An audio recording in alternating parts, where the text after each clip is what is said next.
Hello and welcome back, and that's right, today I want to talk about this. This is the Acasis dual NVMe Thunderbolt 4 and USB4 docking station, a portable docking station for you to take on the go. Now, that whole word, on the go, let's be realistic. When it comes to any kind of docking station you're going to be utilizing with Thunderbolt, again, or USB, chances are you know that a lot of the time you are hit by one major problem. That is enormous power bricks. It is large, heat-generating, power-consuming docking stations. And I think about 8-9 months ago, I talked to you guys about this.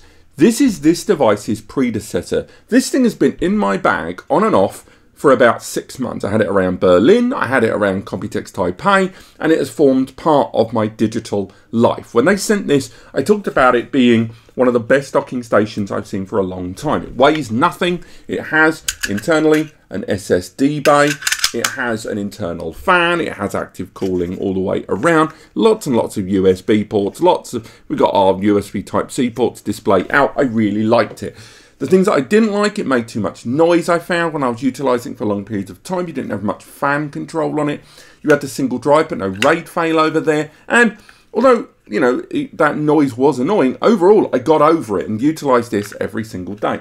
So when the brand got in contact to say that they've got a newer version that's got 2 slots inside, and they've improved upon some of the things that I had a problem with in the first revision, I got really, really excited. So that brings us to this. Size-wise, it's still incredibly small. It is a fraction larger than its predecessor, but only barely. And I would say the device itself is again just as portable, around 10 to 6.5 to 3 centimeters in all dimensions. Here we have it next to the standard mobile phone to give you some idea about the size difference we're talking about there. Now, again, the cooling system has moved. In the predecessor, the cooling system was on the base. This one, they've moved the cooling rig into the top. And they've now also included a fan control button there on the side. It only has 2 settings for low and high, but trust me, that thing's invaluable. Because one of the things that really used to bum me out about this, the old one, is when I would have this connected and I wasn't using the drive, I was just using it as pass-through for other devices, the fan was still gunning it absolutely crazy.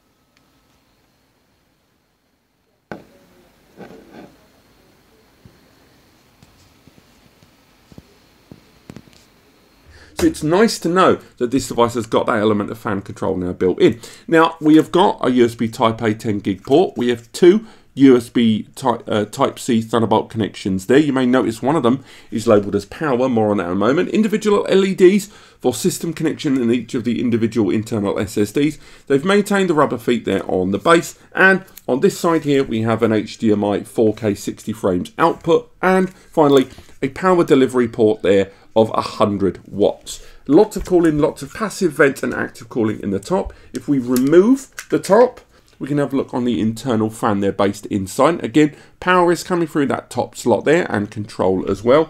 Also internally, I've got 2 SSDs pre-installed. So if I remove those out, you can see the individual cavity there inside. Again, 2 full-length 2280 length SSDs. I've already been testing 2 Kingston drives, and it arrives with these thermal pads already included with the kit. Also with the kit, we have an external PSU. Again, this is a USB Type-C, a decent little model, I would say. Doesn't feel cheap, feels pretty good there. And if you're a UK user like I was, you have got a slot-in plug there you can pop on the top. And now you've got a US to UK plug adapter. Now, with the SSDs that are going inside, if you use smaller length SSDs, which not a lot of people are, but you might be, you can use these extenders here that you use to hold the SSDs in place. I was slightly worried when I first saw them that these were heat sinks because they're plastic, but apparently that is not the case. And the thermal padding that you put on the individual SSDs directly connects onto that top panel there. So the heat dissipation, the drawing of the heat off the SSDs by the metal and the thermal pad then dissipates into the air with the fan. So lovely stuff. But I did come across one of my first kind of big negatives about this device, And again, I shouldn't really be that critical given the scale, but I'm going to be. This needs extra power. Unlike its predecessor, that I could connect with a USB4 or Thunderbolt connector and it worked like that, this device requires an additional power input. I wasn't able to run both SSDs if I had just a single USB Type-C Thunderbolt 4 connection. I needed to attach an additional power connector to keep it moving, and that was a bit of a bummer. Now, don't get me wrong, most users have got dual Thunderbolt ports in their system, so it's not the end of the world, and you've got multiple ways of delivering that extra oomph from the system, but it still wasn't ideal that it's needed additional power when running, given its portability, and that kind of set it ever so slightly behind the older generation device there.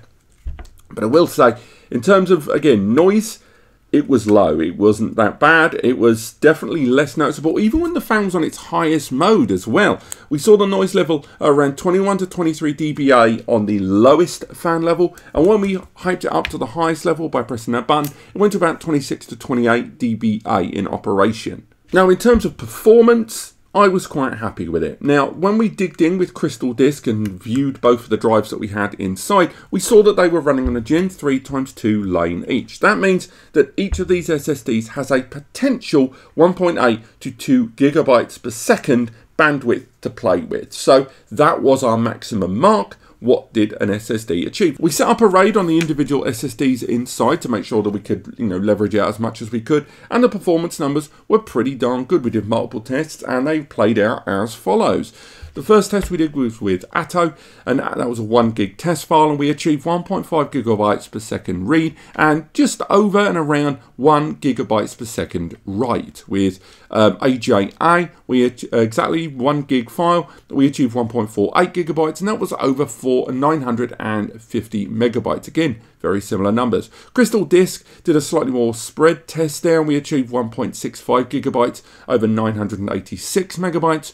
And finally, we did a Windows transfer test where we transferred 100 gigabytes or 4,550 plus files onto this system over a Windows drag, copy and paste, and we achieved a peak number of around 710 megabytes per second. But again, it averaged around the 550, 600. Now, throughout the course of all of those tests, this fan was on, and temperatures rise with the two SSDs inside. And the peak temperature we saw throughout the whole tests was just 54 to 55 degrees. Again, Gen 3 ×2, that is lovely to hear. Again, it could have been a Gen 1 and we would have seen those low temperatures, and that's one of the reasons a lot of manufacturers lower the performance of the lanes they afford to these SSDs. Obviously, controllers and stuff play their part too.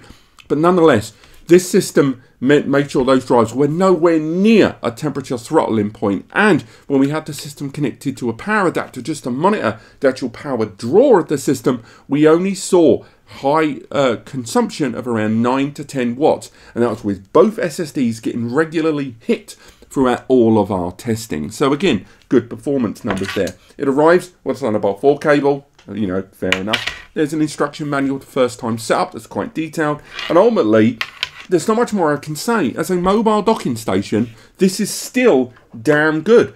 I'm probably still going to keep using the old one though, for no other reason than the fact that that system doesn't require additional power. If you're okay with additional power requirements, be it via a battery pack or an additional cable from your host system, there's no reason not to go for this. It's quieter, it's cooler, it's just as portable, you've got twice the storage capacity, and arguably better ventilation all the way through it. And with that lower noise and fan control, it's just one of those things that maybe I'll migrate over to this eventually, but it's just that extra power consumption with additional cable requirements that sets me personally back. If you don't own one of these and you're thinking of buying one of these, maybe go for the newer one. Ultimately, the newer one is just bringing more, and it's just an example that they have gone back to the drawing board and addressed the concerns that users had. But what do you guys think? There's a link in the description to get hold of this from, I believe, Amazon and a few other shops. And if you found this video helpful, and if you were going to buy it anyway, and if you were going to go to those shops, please use those links. It really helps us out because we get a commission on any purchase that goes through there. But if those things aren't true, don't go for them. But apart from that, thank you so much for watching, and I'll see you next time.